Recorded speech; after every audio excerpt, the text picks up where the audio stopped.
महाराष्ट्र की सत्ता में ठाकरे परिवार पुरजोर कोशिश में लगा है कि वो फिर से सत्ता हासिल करे, लेकिन आखिर किसके दम पर, सवाल ये बहुत बड़ा है। उद्धव ठाकरे ने तो इस्तीफा दिया था बागी विधायकों के बगावत के बाद, लेकिन आदित्य ठाकरे लगातार शिंदे गुट पर अपने तेवर दिखाते नजर आ रहे हैं। लेकिन क्या इन सब के बीच तेजस ठाकरे साथ देते नजर आएंगे अपने बड़े भाई आदित्य ठाकरे का? जी, आप सभी को जानकारी ये भी दे दें कि संजय राउत, जो कि शिवसेना की आवाज कहे जाते हैं, जेल की सलाखों के पीछे हैं। बीएमसी चुनाव नजदीक है।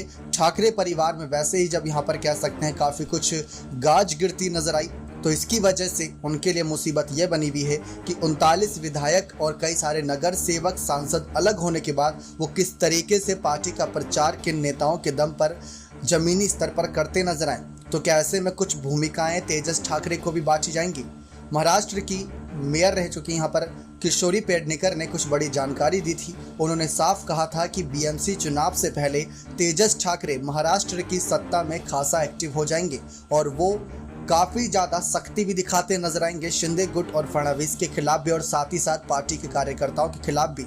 जो गलतियां उद्धव ठाकरे ने करी थी, जो गलतियां आदित्य ठाकरे करते आए, वो तेजस ठाकरे नहीं करेंगे। दरअसल गलतियां क्या की थी समझने की जरूरत है। गलतियां ये थी कि उद्धव ने अपने ही पार्टी के नेताओं पर नजरें नहीं बनाई हुई थी, उनकी बातें नहीं सुनते थे। लेकिन अब वही काम तेजस ठाकरे और आदित्य ठाकरे मिलकर करेंगे तो काम आसानी से होगा। लेकिन अगर वो राजनीति में कदम रखते हैं, शिंदे फडणवीस गुट के नेता यही निशाना साधेंगे कि राजा का बेटा फिर से राजा के पद पर ही आता नजर आया, और जो बाकी प्रजा थी, जो मेहनत कर रही थी, उनको कोई फल नहीं मिला।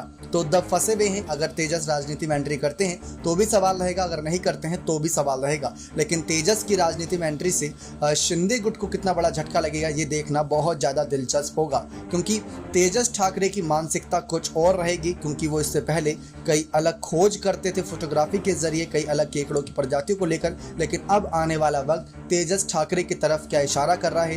क्या उनके कदम राजनीति में जब रखेंगे, अगर रखते हैं कयासों के अनुसार, तो क्या उद्धव की वापसी के लिए रखेंगे या उद्धव के खिलाफ होते नजर आएंगे? या क्योंकि आदित्य की बात करें तो आदित्य को लगातार यही कहा गया कि शिंदे और कहीं ना कहीं इनके जो बागी विधायक थे, आदित्य के बढ़ते कद को देखते ही नाराज थे।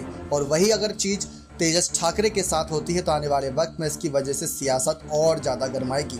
तो तेजस ठाकरे को लेकर जितने भी सवाल हैं, देखते हैं उनका जवाब क्या मिलता है। और आप भी चाहते हैं अगर तेजस ठाकरे की राजनीति में एंट्री हो तो अपनी राय खुलकर कमेंट सेक्शन में जरूर रखिएगा। नेक्स्ट 9 न्यूज़ रूम की रिपोर्ट।